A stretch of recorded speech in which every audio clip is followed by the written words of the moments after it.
ಒಂದ್ಸಲ ನೀವೇ ಯೋಚನೆ ಮಾಡಿ, ನೀವು ಭೂಮಿಯಿಂದ ಹೊರಗಡೆ ಒಂದು ದೊಡ್ಡ ಸ್ಪೇಸ್ ಶಿಪ್ ನ ಒಳಗಡೆ ಸಿಗಾಕೋಬಿಡ್ತೀರಾ. ಆದ್ರೆ ಮೈ ತುಂಬಾ ಆಸಿಡ್ ಅನ್ನ ತುಂಬಿಕೊಂಡಿರುವಂತ ಜೀವಿಗಳು ನಿಮ್ಮನ್ನ ಹೊರಗಡೆ ಹೋಗೋದಕ್ಕೆ ಬಿಡ್ತಿರೋದಿಲ್ಲ. ಇಂತ ಒಂದು ಪರಿಸ್ಥಿತಿಲಿ ನೀವೇನ್ ಮಾಡ್ತೀರಾ? ಹೌದು, ಇವತ್ ನಾವು ನೋಡ್ತಿರೋದು ಕೂಡ ಇಂಥದೇ ಒಂದು ಅದ್ಭುತವಾಗಿರುವಂತ ಸ್ಪೇಸ್ ಅಡ್ವೆಂಚರ್ ಮೂವಿ. ಅಂದಂಗೆ ಮೂವಿ ಹೆಸರು ಏಲಿಯನ್ ರೋಮಿಲಸ್ ಅಂತ. ಸರಿ, ಈಗ ನಾವು ತುಂಬಾ ಟೈಮ್ ಅನ್ನ ವೇಸ್ಟ್ ಮಾಡದೆ ನಮ್ಮ ಮೈನ್ ಸ್ಟೋರಿ ಕಡೆಗೆ ಹೊಟ್ಟೋಗೋಣ.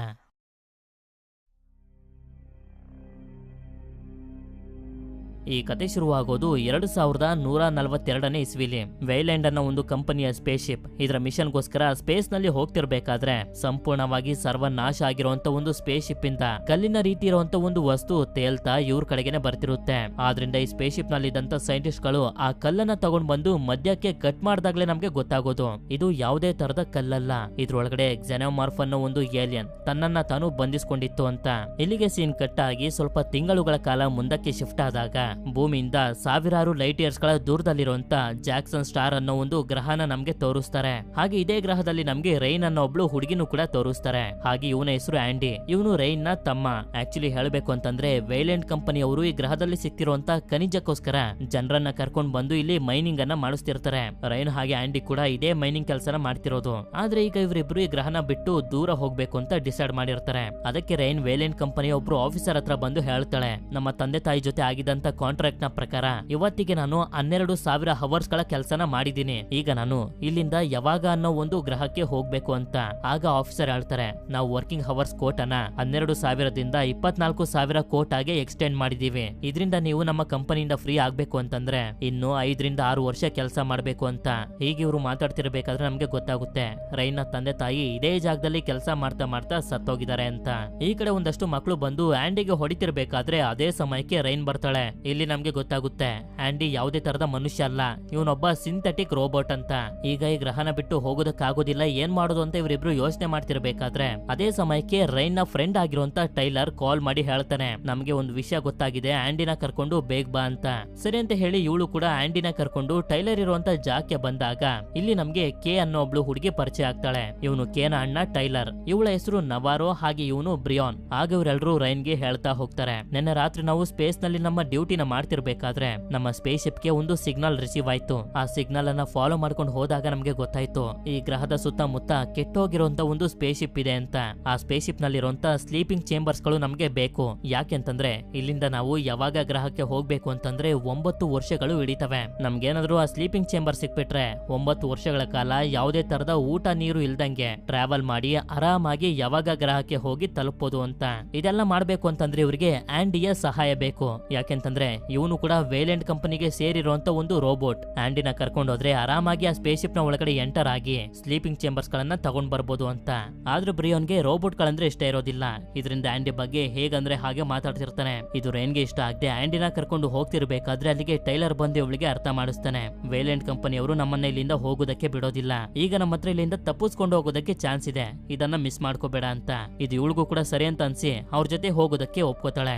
ನಂತರ ನಮ್ಗೆ ತೋರಿಸ್ತಾರೆ ಇವರೆಲ್ಲರೂ ಸೇರಿ ವೈಲ್ಯಾಂಡ್ ಕಂಪನಿಯ ಒಂದು ಸ್ಪೇಸ್ ಶಿಪ್ ಅನ್ನ ಕದ್ದು ಇಲ್ಲಿಂದ ಸೀದಾ ಇವ್ರಿಗೆ ಸಿಗ್ನಲ್ ರಿಸೀವ್ ಆಗಿತ್ತಲ್ಲ ಆ ಕೆಟ್ಟೋಗಿರುವಂತ ಸ್ಪೇಸ್ ಶಿಪ್ ಹತ್ರ ಹೋಗ್ತಿರ್ತಾರೆ. ಹೀಗೆ ಇವರು ಜಾಕ್ಸನ್ ಸ್ಟಾರ್ ಗ್ರಹದಿಂದ ಮೇಲೆ ಬರ್ತಿದ್ದಂಗೆನೆ ಎಷ್ಟೋ ವರ್ಷಗಳ ನಂತರ ಸೂರ್ಯನನ್ನ ನೋಡಿ ತುಂಬಾನೇ ಸಂತೋಷ ಪಡ್ತಾರೆ. ನಂತರ ಇವರು ಇದೇ ನಂಬಿಕೆಲಿ ಆ ಕೆಟ್ಟೋಗಿರುವಂತ ಸ್ಪೇಸ್ ಶಿಪ್ ಹತ್ರ ಬಂದು ನೋಡ್ತಾರೆ. ಆಕ್ಚುಲಿ ಹೇಳ್ಬೇಕು ಅಂತಂದ್ರೆ ಈ ಸ್ಪೇಸ್ ಶಿಪ್ ತುಂಬಾನೇ ದೊಡ್ಡದಾಗಿರುತ್ತೆ. ಅದೇ ಸಮಯಕ್ಕೆ ಟೈಲರ್ ಹಾಗೆ ಅವನ ಫ್ರೆಂಡ್ಸ್ ಗಳು ಒಂದು ವಿಷಯನೇ ಹೇಳ್ತಾರೆ, ಆ ಕೆಟ್ಟೋಗಿರುವಂತ ಸ್ಪೇಸ್ ಶಿಪ್ ಇನ್ನ 36 ಗಂಟೆಲಿ ಆಸ್ಟ್ರಾಯ್ಡ್ ಬೆಲ್ಟ್ ಗೆ ಹೋಗಿ ಕ್ರಾಶ್ ಆಗುತ್ತೆ ಅಂತ.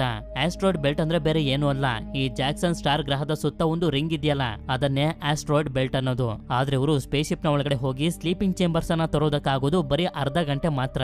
ಅದಕ್ಕೆ ನಮ್ಗೆ ಯಾವುದೇ ತರದ ಪ್ರಾಬ್ಲಮ್ ಇಲ್ಲ ಅಂತ ಇವರ ಕೆಲಸ ಮಾಡೋದಕ್ಕೆ ಶುರು ಮಾಡ್ಕೋತಾರೆ. ಇದೆಲ್ಲ ಆದ್ಮೇಲೆ ಇವರ ಈ ಸಣ್ಣ ಸ್ಪೇಸ್ ಶಿಪ್ ಅನ್ನ ಈ ದೊಡ್ಡ ಸ್ಪೇಸ್ ಶಿಪ್ ಗೆ ಡಾಕ್ ಮಾಡ್ತಾರೆ, ಅಂದ್ರೆ ಅಟ್ಯಾಚ್ ಮಾಡ್ತಾರೆ. ನಂತರ ಟೈಲರ್ ಹಾಗೆ ಬ್ರಿಯಾನ್ ಆಂಡಿನ ಕರ್ಕೊಂಡ್ ಬಂದು ಈ ದೊಡ್ಡ ಸ್ಪೇಸ್ ಶಿಪ್ ನ ಡೋರ್ ಅನ್ನು ಓಪನ್ ಮಾಡು ಅಂತ ಹೇಳ್ತಾರೆ. ಸರಿ ಅಂತ ಹೇಳಿ ಇವನು ಕೂಡ ಟ್ರೈ ಮಾಡಿದಾಗ ಈ ಡೋರ್ ಓಪನ್ ಆಗೋಗುತ್ತೆ. ಯಾಕೆಂತಂದ್ರೆ ಈ ದೊಡ್ಡ ಸ್ಪೇಸ್ ಶಿಪ್ ವೈಲ್ಯಾಂಡ್ ಕಂಪನಿಗೆ ಸೇರಿದ್ದು, ಹಾಗೆ ಆಂಡಿ ಕೂಡ ವೈಲ್ಯಾಂಡ್ ಕಂಪನಿಗೆ ಸೇರಿರುವಂತ ರೋಬೋಟ್ ಆಗಿರೋದ್ರಿಂದ ಡೋರ್ ಓಪನ್ ಆಗಿದ್ದು. ನಂತರ ಇವರು ಈ ದೊಡ್ಡ ಸ್ಪೇಸ್ ಶಿಪ್ ನ ಒಳಗಡೆ ಎಂಟರ್ ಆದಾಗ ಗೊತ್ತಾಗುತ್ತೆ ಈ ಜಾಗದಲ್ಲಿ ಝೀರೋ ಗ್ರಾವಿಟಿ ಇದೆ ಅಂತ. ಸರಿ ಅಂತ ಹೇಳಿ ಇವರು ಮುಂದೆ ಬಂದಾಗ ನೋಡ್ತಾರೆ ಝೀರೋ ಗ್ರಾವಿಟಿಯಿಂದ ಎಲ್ಲಾ ವಸ್ತುಗಳು ತೇಲಾಡ್ತಿರ್ತವೆ. ಅಷ್ಟೇ ಅಲ್ಲ ಇವರು ಹುಡ್ಕೊಂಡ್ ಬಂದಿರುವಂತ ಸ್ಲೀಪಿಂಗ್ ಚೇಂಬರ್ ಗಳು ಕೂಡ ಇವರಿಗೆ ಸಿಕ್ಬಿಡ್ತವೆ. ಆಗ ಆಂಡಿ ಅಲ್ಲಿರುವಂತ ಡಿವೈಸ್ ಅನ್ನು ಆನ್ ಮಾಡಿದಾಗ ನಮ್ಗೆ ಗೊತ್ತಾಗುತ್ತೆ ಈ ಸ್ಪೇಸ್ ಶಿಪ್ ನ ಹೆಸರು ಮದರ್ 9000 ಅಂತ. ಇದೇ ಡಿವೈಸ್ ನ ಇವರು ಯೂಸ್ ಮಾಡ್ಕೊಂಡು ಗ್ರಾವಿಟಿನ ಆನ್ ಮಾಡ್ತಾರೆ. ಹೋಗ್ತಾರೆ. ಟೈಲರ್ ಇವರು ಹುಡ್ಕೊಂಡ್ ಬಂದಿರೋಂತ ಸ್ಲೀಪಿಂಗ್ ಚೇಂಬರ್ ಅನ್ನು ಓಪನ್ ಮಾಡಿ ನೋಡಿದ್ರೆ ಅದ್ರಲ್ಲಿ ಬರೀ 3.5 ವರ್ಷಗಳಿಗೆ ಆಗೋಷ್ಟು ಮಾತ್ರ ಫ್ಯೂಲ್ ಇರುತ್ತೆ. ಅಂದ್ರೆ ಫ್ಯೂಲ್ ಕಮ್ಮಿ ಇದೆ ಅಂತ. ಯಾಕೆಂತಂದ್ರೆ ಇವರು ಯಾವಾಗ ಗ್ರಹಕ್ಕೆ ಹೋಗಿ ತಲುಪಬೇಕು ಅಂತಂದ್ರೆ 9 ವರ್ಷಕ್ಕೆ ಆಗೋಷ್ಟು ಫ್ಯೂಲ್ ಬೇಕು. ಅದಕ್ಕೆ ಇವರು ಡಿಸೈಡ್ ಮಾಡ್ತಾರೆ ಇದೇ ಶಿಪ್ ನಲ್ಲಿ ಎಲ್ಲಾದ್ರೂ ಫ್ಯೂಲ್ ಸಿಗುತ್ತೆ, ಅದನ್ನ ತಗೊಂಡೇ ನಾವು ಹೋಗ್ಬೇಕು ಅಂತ. ಇಲ್ಲಿ ಬ್ರಿಯೋನ್ ಅಂತೂ ಮಾತಿಗೂ ಆಂಡಿಗೆ ಬೈತಿರ್ತಾನೆ. ಏನಕ್ಕೆ ಇವನು ಈ ತರ ಆಡ್ತಿದ್ದಾನೆ ಅಂತ ರೈನ್ ಬೇಜಾರ್ ಮಾಡ್ಕೋತಿರ್ಬೇಕಾದ್ರೆ ನವೋರ ಹೇಳ್ತಾಳೆ ಬ್ರಿಯೋನ್ ನ ತಂದೆ ತಾಯಿ ಸತ್ತಿದ್ದು ಒಂದು ಸಿಂಥೆಟಿಕ್ ರೋಬೋಟ್ ಇಂದ, ಆದ್ರಿಂದ ಅವನಿಗೆ ರೋಬೋಟ್ಸ್ ಗಳಂದ್ರೆ ಇಷ್ಟ ಇಲ್ಲ ಅಂತ. ನವಾರೋ ಇವರಿಗೆ ಸಿಕ್ಕಿರುವಂತ ಸ್ಲೀಪಿಂಗ್ ಚೇಂಬರ್ ಅನ್ನ ಮದರ್ ಸ್ಪೇಸ್ ಶಿಪ್ ಇಂದ ಇವರ ಸ್ಪೇಸ್ ಶಿಪ್ ನ ಒಳಗಡೆ ತಗೊಂಡ್ ಬರ್ತಾರೆ. ಇದೇ ಸಮಯಕ್ಕೆ ನಮಗೆ ಗೊತ್ತಾಗುತ್ತೆ ಕೆ ಪ್ರೆಗ್ನೆಂಟ್ ಆಗಿದ್ದಾಳೆ ಅಂತ. ಆದ್ರೆ ಈ ಮಗು ತಂದೆ ಯಾರು ಅಂತ ಮಾತ್ರ ಇವಳು ಯಾರಿಗೂ ಹೇಳೋದಿಲ್ಲ. ಹಾಗೆ ಇವಳು ರೈನ್ ಹತ್ರ ಒಂದು ರಿಕ್ವೆಸ್ಟ್ ಅನ್ನ ಮಾಡ್ತಾಳೆ, ಈಗಲೇ ಈ ವಿಷಯನೆಲ್ಲ ಟೈಲರ್ಗೆ ಹೇಳ್ಬೇಡ, ಅವನು ಟೆನ್ಷನ್ ಅಲ್ಲಿ ಇದ್ದಾನೆ, ಮುಂದೆ ಯಾವತ್ತಾದ್ರೂ ನಾನೇ ಒಂದಿನ ಹೇಳ್ತೀನಿ ಅಂತ. ಈ ಕಡೆ ಇವ್ರು 3 ಜನ ಮದರ್ ಶಿಪ್ ನಲ್ಲಿ ಫ್ಯೂಲ್ ಅನ್ನ ಹುಡ್ಕೊಂಡು ಹೋಗ್ತಿರ್ಬೇಕಾದ್ರೆ ಆಂಡಿ ಅನ್ಕೊಂಡಿರ್ತಾನೆ ನಾನು ಕೂಡ ಎಲ್ಲರ ಜೊತೆ ಯಾವಾಗ ಗ್ರಹಕ್ಕೆ ಹೋಗ್ತೀನಿ ಅಂತ. ಆಗ ಬ್ರಿಯಾನ್ ಇವನಿಗೆ ಹೇಳ್ತಾನೆ ನೀನು ನಮ್ ಜೊತೆ ಯಾವಾಗ ಗ್ರಹಕ್ಕೆ ಬರೋದಕ್ಕಾಗೋದಿಲ್ಲ, ಆ ಗ್ರಹದಲ್ಲಿ ರೋಬೋಟ್ಸ್ ಗಳನ್ನ ಅಲೋ ಮಾಡೋದಿಲ್ಲ ಅಂತ. ಇದನ್ನ ಕೇಳಿ ಆಂಡಿ ತುಂಬಾ ಆರಾಮಾಗಿ ಹೇಳ್ತಾನೆ ಪರವಾಗಿಲ್ಲ, ನಾನು ಒಳಗಡೆ ಇರೋದು ಒಂದೇ ಒಂದು ಪ್ರೋಗ್ರಾಮ್, ರೈನ್ಗೆ ಏನ್ ಒಳ್ಳೇದಾಗುತ್ತೋ ಅದನ್ನ ನಾನು ಮಾಡ್ಬೇಕು, ಇದರಿಂದ ರೈನ್ಗೆ ಒಳ್ಳೇದಾಗುತ್ತೆ ಅಂತಂದ್ರೆ ನನಗೂ ಖುಷಿನೇ ಅಂತ. ಇದನ್ನೆಲ್ಲ ಸ್ಪೇಸ್ ಶಿಪ್ ನಲ್ಲಿ ಕುಂತ್ಕೊಂಡು ಕೇಳ್ತಿರೋಂತ ರೈನ್ ನ ನೋಡಿದ್ರೆ ನಮ್ಗೆ ಅರ್ಥ ಆಗೋಗುತ್ತೆ ಈ ವಿಷಯ ಅವಳಿಗೆ ಮೊದ್ಲಿಂದನೂ ಗೊತ್ತಿತ್ತು, ಆದ್ರೆ ಆಂಡಿಗೆ ಹೇಳಿರ್ಲಿಲ್ಲ ಅಂತ. ಮತ್ತೊಂದ್ಸಲ ಇವರು ಇವರ ಸಣ್ಣ ಸ್ಪೇಸ್ ಶಿಪ್ ಅನ್ನ ಮದರ್ ಸ್ಪೇಸ್ ಶಿಪ್ ಗೆ ಡಾಕ್ ಮಾಡ್ತಾರೆ. ಇವ್ರು 3 ಜನ ಫ್ಯೂಲ್ ಅನ್ನ ಹುಡ್ಕೊಂಡು ಒಂದು ರೂಮ್ ಗೆ ಬಂದಾಗ ನೋಡ್ತಾರೆ ಈ ಜಾಗದಲ್ಲಿ ತುಂಬಾ ಕಂಪ್ಯೂಟರ್ಸ್ ಗಳೆಲ್ಲ ಇರ್ತವೆ. ಬ್ರಿಯೋನ್ಗೆ ಒಂದು ಎಲೆಕ್ಟ್ರಿಕ್ ಶಾಕ್ ಕೊಡುವಂತ ವೆಪನ್ ಕೂಡ ಸಿಗುತ್ತೆ. ಆಗ ಆಂಡಿ ಇದ್ದಕ್ಕಿದ್ದಂಗೆ ಬ್ರಿಯೋನ್ ಹಿಡಿದು ಎಳಿತಾನೆ. ನೋಡಿದ್ರೆ ಇವನ್ ಹಿಂದೆನೆ ಒಂದು ಹೋಲ್ ಇರುತ್ತೆ. ಹಾಗೆ ಇದೇ ಜಾಗದಲ್ಲಿ ಅರ್ಧ ಕಟ್ಟಾಗಿರುವಂತ ಒಂದು ಸಿಂಥೆಟಿಕ್ ರೋಬೋಟ್ ಕೂಡ ಇರುತ್ತೆ. ಇದೆಲ್ಲ ಏನು ಅಂತಾನೆ ಇವ್ರಿಗೆ ಅರ್ಥ ಆಗೋದಿಲ್ಲ. ಅದಕ್ಕೆ ನಾವು ಬಂದಿರುವಂತ ಕೆಲಸನ ಮುಗಿಸ್ಕೊಂಡು ಹೋಗ್ಬೇಕು ಅಂತ ಅಲ್ಲಿಂದ ಮುಂದೆ ಬಂದಾಗ ಸ್ಲೀಪಿಂಗ್ ಚೇಂಬರ್ಸ್ ಗಳ ಫ್ಯೂಲ್ ಇರುವಂತ ಜಾಗ ಇವರಿಗೆ ಸಿಗುತ್ತೆ. ಆದ್ರಿಂದ ಇವರು ಡೋರ್ ಅನ್ನ ಓಪನ್ ಮಾಡಿ ಬಂದು ನೋಡಿದ್ರೆ ಇವರು ಯಾವಾಗ ಗ್ರಹಕ್ಕೆ ಹೋಗೋಕೆ ಬೇಕಾಗಿರೋಷ್ಟು ಫ್ಯೂಲ್ ಇಲ್ಲಿ ಇರುತ್ತೆ. ಅದಕ್ಕೆ ಇವರು ಫ್ಯೂಲ್ ಅನ್ನ ಹೊರಗಡೆ ತೆಗೆಯೋದಕ್ಕೆ ಶುರು ಮಾಡಿದಾಗ ಈ ಜಾಗದಲ್ಲಿ ಸೆಕ್ಯೂರಿಟಿ ಅಲಾರ್ಮ್ ಬಡ್ಕೊಳ್ಳೋದಕ್ಕೆ ಶುರು ಮಾಡಿ ಡೋರ್ ಕೂಡ ಕ್ಲೋಸ್ ಆಗೋಗುತ್ತೆ. ಆಂಡಿನು ಕೂಡ ಡೋರ್ ಓಪನ್ ಮಾಡೋದಕ್ಕೆ ನೋಡ್ತಾನೆ, ಆದ್ರೆ ಆಗೋದಿಲ್ಲ. ಇವ್ರು 3 ಜನ ಸೇರಿ ಎಷ್ಟೇ ಪ್ರಯತ್ನ ಪಡ್ತಿದ್ರು ಕೂಡ ಡೋರ್ ಮಾತ್ರ ಓಪನ್ ಆಗ್ತಿರೋದಿಲ್ಲ. ಅದಕ್ಕೆ ಅವರಿಗೆ ಹೆಲ್ಪ್ ಮಾಡೋದಕ್ಕೆ ನವಾರೋ ಹಾಗೆ ರೈನ್ ಮದರ್ ಸ್ಪೇಸ್ ಶಿಪ್ ನ ಒಳಗಡೆ ಬರ್ತಾರೆ. ಆಗ ಅಲ್ಲಿರುವಂತ ಅರ್ಧ ಕಟ್ಟಾಗಿರುವಂತ ರೋಬೋಟ್ ನ ನೋಡಿ ರೈನ್ ಗೆ ಒಂದು ಐಡಿಯಾ ಬರುತ್ತೆ. ಈ ರೋಬೋಟ್ ನ ಚಿಪ್ ಅನ್ನ ತಗೊಂಡೋಗಿ ಆಂಡಿಗೆ ಹಾಕಿದ್ರೆ ಆ ಡೋರ್ ಅನ್ನು ಓಪನ್ ಮಾಡೋದಕ್ಕೆ ಆಕ್ಸೆಸ್ ಸಿಗುತ್ತೆ ಅಂತ. ಈ ಕಡೆ ಆಂಡಿ ಇವರು ಸಿಗಾಕೊಂಡಿರುವಂತ ರೂಮ್ ನ ಒಳಗಡೆ ನೋಡ್ತಾನೆ. ಈ ಜಾಗದಲ್ಲಿ ತುಂಬಾ ಭಯಂಕರವಾಗಿರುವಂತ ಫೇಸ್ ಆಗರ್ಸ್ ಅನ್ನು ಏಲಿಯನ್ ಕ್ರಿಯೇಚರ್ಸ್ ಗಳನ್ನ ಇಟ್ಟಿರ್ತಾರೆ. ಹಾಗೆ ನೋಡ್ತಾ ನೋಡ್ತಿದ್ದಂಗೆ ಈ ಜಾಗದಲ್ಲಿ ಟೆಂಪರೇಚರ್ ಕೂಡ ಜಾಸ್ತಿ ಆಗೋದಕ್ಕೆ ಶುರು ಆಗೋಗುತ್ತೆ. ಈ ಕಡೆ ರೈನ್ ಈ ರೋಬೋಟ್ ಇಂದ ಚಿಪ್ ಅನ್ನ ತೆಗೆಯೋದಕ್ಕೆ ಟ್ರೈ ಮಾಡ್ತಿರ್ಬೇಕಾದ್ರೆ ಸಡನ್ ಆಗಿ ಇದು ಎದ್ದೋಳ್ಬಿಡುತ್ತೆ. ಆಗ ನವಾರೋ ಬಂದು ಹೇಗೋ ಮಾಡಿ ಆ ಚಿಪ್ ಅನ್ನ ತೆಗಿತಾಳೆ. ನಂತರ ಆ ಚಿಪ್ ಅನ್ನ ತಗೊಂಡ್ ಬಂದು ಟೈಲರ್ ಗೆ ಕೊಟ್ಟಾಗ ಟೈಲರ್ ಅದನ್ನ ಆಂಡಿ ಒಳಗಡೆ ಹಾಕ್ತಾನೆ. ಚಿಪ್ ಅನ್ನ ಆಂಡಿ ಒಳಗಡೆ ಹಾಕ್ತಿದ್ದಂಗೆನೆ ಇವನು ಫ್ರೀಸ್ ಆಗಿ ರೀಬೂಟ್ ಮೋಡ್ ಗೆ ಹೊಟ್ಟೋಗ್ತಾನೆ. ಅದೇ ಸಮಯಕ್ಕೆ ಈ ಜಾಗದಲ್ಲಿ ಟೆಂಪರೇಚರ್ ಜಾಸ್ತಿ ಆಗಿದ್ರಿಂದ ಏಲಿಯನ್ ಕ್ರಿಯೇಚರ್ಸ್ ಆಗಿರುವಂತ ಫೇಸ್ ಆಗರ್ಸ್ ಗಳು ರಿಲೀಸ್ ಆಗೋಗ್ತವೆ. ಅದನ್ನ ಟೈಲರ್ ಕೂಡ ಗಮನಿಸ್ತಾನೆ, ಇವರ ಸುತ್ತಮುತ್ತ ಏನೋ ಓಡಾಡ್ತಿದೆ ಅಂತ. ನೋಡ್ತಾ ನೋಡ್ತಿದ್ದಂಗೆನೆ ಒಂದು ಫೇಸ್ ಆಗರ್ ಬಂದು ಬ್ರಿಯೋನ್ ಕಾಲಿಗೆ ಅಟ್ಯಾಕ್ ಮಾಡಿ ಮುಖದ ಮೇಲೂ ಕೂಡ ಅಟ್ಯಾಕ್ ಮಾಡೋದಕ್ಕೆ ನೋಡುತ್ತೆ. ಹೇಗೋ ಮಾಡಿ ಇವನು ತಪ್ಪಿಸ್ಕೋತಾನೆ. ಹಾಗೆ ಅದು ಟೈಲರ್ ಮೇಲೂ ಕೂಡ ಅಟ್ಯಾಕ್ ಮಾಡೋಕೆ ನೋಡಿದಾಗ ಬ್ರಿಯೋನ್ ಅದಕ್ಕೆ ಕರೆಂಟ್ ಶಾಕ್ ಕೊಟ್ಟು ಅವನನ್ನ ಫ್ರೀ ಮಾಡ್ತಾನೆ. ಮತ್ತೆ ಅವುಗಳು ಟೈಲರ್ ನ ಮೇಲೆ ಅಟ್ಯಾಕ್ ಮಾಡೋಕೆ ಬಂದಾಗ ಆಂಡಿ ಅವನನ್ನ ಕಾಪಾಡ್ತಾನೆ. ಈಗ ಆಂಡಿ ಒಳಗಡೆ ಚಿಪ್ ಹಾಕಿರೋದ್ರಿಂದ ಡೋರ್ ಓಪನ್ ಮಾಡೋದಕ್ಕೆ ಆಕ್ಸೆಸ್ ಸಿಗುತ್ತೆ. ಇದರಿಂದ ಇವರು ತಪ್ಪಿಸ್ಕೊಂಡು ಹೋಗ್ತಿರ್ಬೇಕಾದ್ರೆ ಅವುಗಳು ಕೂಡ ಇವರನ್ನ ಫಾಲೋ ಮಾಡ್ಕೊಂಡೇ ಬರ್ತಿರ್ತವೆ. ಹೇಗೋ ಮಾಡಿ ಇವರು ಒಂದು ರೂಮ್ ಗೆ ಬಂದು ಡೋರ್ ಅನ್ನ ಕ್ಲೋಸ್ ಮಾಡಿದಾಗ್ಲೇ ಇವರಿಗೆ ಗೊತ್ತಾಗೋದು ಒಂದು ಫೇಸ್ ಆಗರ್ ಬಂದು ನವಾರೋ ಮೇಲೆ ಅಟ್ಯಾಕ್ ಮಾಡಿ ಇವಳ ಕತ್ತನ್ನ ಗಟ್ಟಿಯಾಗಿ ಹಿಡ್ಕೊಬಿಟ್ಟಿದೆ ಅಂತ. ಎಲ್ಲರೂ ಅನ್ಕೋತಿರ್ತಾರೆ ಅದು ನವಾರೋನ ಸಾಯಿಸ್ತಿರ್ಬೇಕು ಅಂತ. ಆಗ ಆಂಡಿ ಹೇಳ್ತಾನೆ ನನ್ಗನ್ಸೋ ಪ್ರಕಾರ ಅದು ನವಾರೋನ ಸಾಯಿಸ್ತಿಲ್ಲ, ಬದಲಾಗಿ ಅವಳನ್ನ ಜೀವಂತವಾಗಿಡೋದಕ್ಕೆ ಅವಳಿಗೆ ಆಕ್ಸಿಜನ್ ಸಪ್ಲೈ ಮಾಡ್ತಿದೆ ಅಂತ. ಇದನ್ನ ಕೇಳಿ ಇವ್ರಿಗಂತೂ ಏನು ಅರ್ಥನೇ ಆಗ್ತಿರೋದಿಲ್ಲ. ಅದ್ಯಾಕೆ ನವಾರೋನ ಜೀವಂತವಾಗಿಡೋದಕ್ಕೆ ಟ್ರೈ ಮಾಡ್ತಿದೆ ಅಂತ. ಅಷ್ಟೇ ಅಲ್ಲ, ಆ ಚಿಪ್ಪನ್ನ ಹಾಕ್ತಾಗಿಂದನು ಆಂಡಿ ಬದಲಾಗ್ಬಿಟ್ಟಿರ್ತಾನೆ. ಮೊದ್ಲು ಇವನು ಒಬ್ಬ ಸಣ್ಣ ಹುಡುಗನ್ ತರ ಬಿಹೇವ್ ಮಾಡ್ತಿದ್ದ, ಆದ್ರೆ ಈಗ ತುಂಬಾ ಇಂಟೆಲಿಜೆಂಟ್ ಹಾಗೆ ತುಂಬಾ ಪವರ್ಫುಲ್ ಆಗಿರೋ ರೀತಿ ಬಿಹೇವ್ ಮಾಡ್ತಿರ್ತಾನೆ. ಆ ಕ್ರಿಯೇಚರ್ ಗೆ ಶಾಕ್ ಅನ್ನ ಕೊಟ್ಟು ನವಾರೋನ ಫ್ರೀ ಮಾಡ್ಬೇಕು ಅಂತ ಅನ್ಕೊಂಡ್ರು ಕೂಡ ಅದು ಸಾಧ್ಯ ಆಗೋದಿಲ್ಲ. ಯಾಕೆಂತಂದ್ರೆ ಅವಳ ಕುತ್ಕೆನೆ ಹಿಡ್ಕೊಬಿಟ್ಟಿದ್ಯಲ್ಲ. ಆ ಕ್ರಿಯೇಚರ್ ಗೆ ಏನಾದ್ರು ಮಾಡಿದ್ರೆ ನವಾರೋ ಕತ್ತನ ಅದು ಕಟ್ ಮಾಡ್ಬಿಡುತ್ತೆ. ಅದಕ್ಕೆ ಈ ಕ್ರಿಯೇಚರ್ ನ ಬಗ್ಗೆ ತಿಳ್ಕೋಬೇಕು ಅಂತ ಅಲ್ಲೇ ಅರ್ಧ ಕಟ್ಟಾಗಿ ಬಿದ್ದಿರುವಂತ ಸಿಂಥೆಟಿಕ್ ರೋಬೋಟ್ ಅನ್ನ ಎತ್ಕೊಂಡು ಅದಕ್ಕೆ ವೈರ್ ಗಳನ್ನ ಕನೆಕ್ಟ್ ಮಾಡಿ ಆನ್ ಮಾಡ್ತಾರೆ. ಈ ಕ್ರಿಯೇಚರ್ ಇಂದ ನಮ್ಮ ಫ್ರೆಂಡ್ ಅನ್ನ ಹೇಗೆ ಕಾಪಾಡೋದು ಅಂತ ಕೇಳಿದಾಗ ಈ ರೋಬೋಟ್ ಹೇಳುತ್ತೆ ನಿಮ್ಗೆ ಕಾಪಾಡೋದಕ್ಕಾಗೋದಿಲ್ಲ, ನಿಮ್ಮ ಫ್ರೆಂಡ್ ಮೇಲೆ ನಿಮ್ಗೆ ಏನಾದ್ರು ಸ್ವಲ್ಪನಾದ್ರೂ ಕರುಣೆ ಇತ್ತು ಅಂತಂದ್ರೆ ಅವರನ್ನ ಸಾಯಿಸ್ಬಿಡಿ, ಇಲ್ಲ ಅಂತಂದ್ರೆ ನೀವೆಲ್ಲರೂ ಸತ್ತೋಗ್ತೀರಾ ಅಂತ. ಆ ಕ್ರಿಯೇಚರ್ ಏನು ಇಲ್ಲೆಲ್ಲ ಏನ್ ನಡೀತಿದೆ ನಡೀತಿದೆ ಅಂತ ಕೇಳಿದಾಗ ಇದು ಹೇಳ್ತಾ ಹೋಗುತ್ತೆ, ಆ ಕ್ರಿಯೇಚರ್ ನ ಹೆಸರು ಫೇಸ್ ಹಗ್ಗರ್ ಅಂತ. ಅದು ಅದರ ಬೀಜನ ನಿಮ್ಮ ಫ್ರೆಂಡ್ ನ ಒಳಗಡೆ ಬಿಡ್ತಿದೆ. ಇದರಿಂದ ಒಂದು ಜೀವಿ ನಿಮ್ಮ ಫ್ರೆಂಡ್ ನ ಬಾಡಿಯಿಂದ ಹುಟ್ಟಿ ಬರುತ್ತೆ ಅಂತ. ಯಾವ ತರದ ಜೀವಿ ಅಂತ ಕೇಳಿದಾಗ ಇವನು ಮೇಲೆ ತೋರಿಸ್ತಾನೆ, ಅಲ್ಲೊಂದು ಏಲಿಯನ್ ಸತ್ತು ಬಿದ್ದಿರುತ್ತೆ, ಅದ್ರ ಹೆಸರು ಕ್ಸೆನೋಮಾರ್ಫ್ ಅಂತ. ಅದೇ ತರದ ಜೀವಿ ಹುಟ್ಟಿ ಬರುತ್ತೆ ಅಂತ. ನಂತರ ಇವನು ನಿಜವಾದ ಕತೆ ಏನ್ ನಡೆದಿದೆ ಅಂತ ಹೇಳ್ತಾ ಹೋಗ್ತಾನೆ. ಇಲ್ಲಿಂದ ಸ್ವಲ್ಪ ತಿಂಗಳುಗಳ ಹಿಂದೆ ನಾವು ಸ್ಪೇಸ್ ನಲ್ಲಿ ನಮ್ಮ ಮಿಷನ್ ಗೋಸ್ಕರ ಹೋಗ್ತಿರ್ಬೇಕಾದ್ರೆ ಸರ್ವನಾಶ ಆಗಿರುವಂತ ಒಂದು ಸ್ಪೇಸ್ ಶಿಪ್ ನ ಒಳಗಡೆ ತೇಲ್ತಿರುವಂತ ಒಂದು ಕಲ್ಲು ನಮಗೆ ಸಿಕ್ತು. ಅದನ್ನ ತಗೊಂಡ್ ಬಂದು ಕಟ್ ಮಾಡಿ ನೋಡಿದಾಗ್ಲೇ ನಮ್ಗೆ ಗೊತ್ತಾಗಿದ್ದು ಅದ್ರೊಳಗಡೆ ಕ್ಸೆನೋಮಾರ್ಫ್ ಅನ್ನು ಏಲಿಯನ್ ಇತ್ತು ಅಂತ. ನಾವ್ ಅನ್ಕೊಂಡಿದ್ವಿ ಆ ಏಲಿಯನ್ ಸತ್ತೋಗಿದೆ ಅಂತ. ಆದ್ರೆ ಸ್ವಲ್ಪ ಹೊತ್ತಿನ ನಂತರ ಅದು ಜೀವಂತಗೊಂಡು ನಮ್ಮ ಸ್ಪೇಸ್ ಶಿಪ್ ನಲ್ಲಿದ್ದಂತ ಎಲ್ಲರನ್ನು ಸಾಯಿಸ್ಬಿಡ್ತು. ಆದ್ರೆ ಹೇಗೋ ಮಾಡಿ ಸ್ವಲ್ಪ ಕ್ರೂ ಮೆಂಬರ್ಸ್ ಗಳು ಸಾಯೋದಕ್ಕಿಂತ ಮುಂಚೆ ಅದಕ್ಕೆ ಶೂಟ್ ಮಾಡಿ ಅವರು ಕೂಡ ಸತ್ತೋದ್ರು. ಇದರಿಂದಾನೆ ನಮ್ಮ ಸ್ಪೇಸ್ ಶಿಪ್ ನಲ್ಲಿ ಹೋಲ್ ಆಗಿರೋದು ಅಂತ. ಯಾಕೆಂತಂದ್ರೆ ಕ್ಸೆನೋಮಾರ್ಫ್ ಏಲಿಯನ್ ನ ಒಳಗಡೆ ಬ್ಲಡ್ ಇರೋದಿಲ್ಲ, ಬದಲಾಗಿ ಆಸಿಡ್ ಇರುತ್ತೆ ಅಂತ ಇವನು ಹೇಳ್ತಿರ್ಬೇಕಾದ್ರೆ ರೈನ್ಗೆ ಒಂದು ಐಡಿಯಾ ಬರುತ್ತೆ, ಈ ಫೇಸ್ ಹಗ್ಗರ್ ನ ಬಾಲನ್ನ ನಾವು ಕೋಲ್ಡ್ ಮಾಡಿದ್ರೆ ಅದಾಗದೆ ನವಾರನ ಬಿಟ್ಟು ಹೋಗುತ್ತೆ ಅಂತ. ಇದರಿಂದ ಇವರು ಫೇಸ್ ಹಗ್ಗರ್ ಬಾಲನ ಕೋಲ್ಡ್ ಮಾಡಿದಾಗ ಇವ್ರು ಅನ್ಕೊಂಡಂಗೆನೆ ಅದು ನವಾರನ ಬಿಟ್ಟು ಓಡೊಂಟೋಗುತ್ತೆ. ಎಲ್ಲರಿಗೂ ಅನಿಸ್ತಿರುತ್ತೆ ಈಗ ನವಾರು ಸೇಫ್ ಆಗಿದ್ದಾಳೆ ಅಂತ. ಆಗ ರೂಕ್ ಹೇಳ್ತಾನೆ, ಫೇಸ್ ಹಗ್ಗರ್ ಅದರ ಕೆಲಸನ ಮಾಡಿ ಹೊಟ್ಟೋಗಿದೆ ಅಂತ. ಅಂದ್ರೆ ಇವಳ ಒಳಗಡೆ ಅದು ಮೊಟ್ಟೆ ಇಟ್ಟು ಹೊಟ್ಟೋಗಿದೆ ಅಂತ. ಆದ್ರಿಂದ ಈಗ ನಿನ್ನ ಫ್ರೆಂಡ್ಸ್ ಗಳನ್ನ ಕಾಪಾಡುವಂತ ಜವಾಬ್ದಾರಿ ನಿಂದು ಅಂತ ರೂಕ್ ಆಂಡಿಗೆ ಹೇಳ್ತಾನೆ. ಇದರಿಂದ ಬ್ರಿಯೋನ್ ನವಾರನ ಕರ್ಕೊಂಡು ಇವರ ಸಣ್ಣ ಸ್ಪೇಸ್ ಶಿಪ್ ನ ಒಳಗಡೆ ಹೋಗೋದಕ್ಕೆ ನೋಡ್ತಿರ್ತಾನೆ. ಆಗ ಆಂಡಿ ಬಂದು ಅವರನ್ನ ತಡೆದು ನವಾರು ನಮ್ ಜೊತೆ ಬರೋ ಹಾಗಿಲ್ಲ, ಇದರಿಂದ ಎಲ್ಲರ ಪ್ರಾಣಕ್ಕೆ ಅಪಾಯ ಇದೆ ಅಂತ ಹೇಳ್ತಾನೆ. ಆದ್ರೆ ಬ್ರಿಯೋನ್ ಆಂಡಿಗೆ ಶಾಕ್ ಅನ್ನ ಕೊಟ್ಟು ನವಾರನ ಕರ್ಕೊಂಡು ಇವರ ಸಣ್ಣ ಸ್ಪೇಸ್ ಶಿಪ್ ನ ಒಳಗಡೆ ಬರ್ತಾನೆ. ಹಾಗೆ ಸ್ಪೇಸ್ ಶಿಪ್ ನ ಒಳಗಡೆ ಮತ್ತಿನ್ಯಾರು ಕೂಡ ಬರ್ದೇ ಇರೋ ರೀತಿ ಲಾಕ್ ಅನ್ನ ಮಾಡಿ ಇವ್ರ 3 ಜನರನ್ನ ಇದೇ ಮದರ್ ಸ್ಪೇಸ್ ಸ್ಟೇಷನ್ ಅಲ್ಲಿ ಬಿಟ್ಟು ಎಸ್ಕೇಪ್ ಆಗೋದಕ್ಕೆ ನೋಡ್ತಿರ್ತಾನೆ. ಕೇಕ್ ಅಂತೂ ಇದ್ರ ಬಗ್ಗೆ ಏನು ಕೂಡ ಗೊತ್ತಿರೋದಿಲ್ಲ. ಹೀಗೆ ನವಾರು ಸ್ಪೇಸ್ ಶಿಪ್ ಅನ್ನ ತಗೊಂಡು ಎಸ್ಕೇಪ್ ಆಗೋದಕ್ಕೆ ಟ್ರೈ ಮಾಡ್ತಿರ್ಬೇಕಾದ್ರೆ ಇವಳ ಎದೆ ತುಂಬಾ ವಿಚಿತ್ರವಾಗಿ ನೋವಾಗೋದಕ್ಕೆ ಶುರುವಾಗುತ್ತೆ. ಚೆಕ್ ಮಾಡಿದಾಗ್ಲೇ ಗೊತ್ತಾಗೋದು ಇವಳ ಎದೆಲಿ ಯಾವುದೋ ಒಂದು ಜೀವಿ ಬೆಳೀತಿದೆ ಅಂತ. ಇದೇ ನೋವ್ನಲ್ಲಿ ಮಿಸ್ ಆಗಿ ಸ್ಪೇಸ್ ಶಿಪ್ ಗೇರ್ ಅನ್ನ ಒದ್ಬಿಡ್ತಾಳೆ.